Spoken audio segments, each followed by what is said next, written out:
Hello guys, আসসালামু আলাইকুম। আমরা তো জীবনে কত সময় অপচয় করেছি। এই গুরুত্বপূর্ণ কথাগুলো শোনার জন্য না হয় আরও একটা মিনিট অপচয় করব।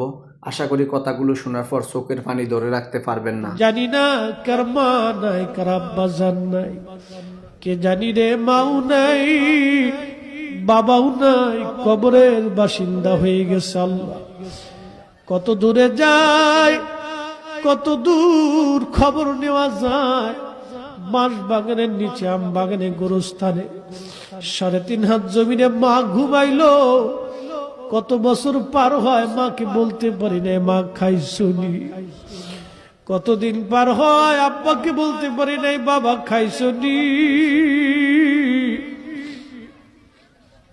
এই মাহফিল যারা সাজাইলো তাদের বাবার কুল, মায়ের কুল। মাহফিলে যারা টাকা পয়সা শারীরিক শ্রম আর মেহনত দিয়ে সুন্দর বাগানে যারা সাহায্য করলো,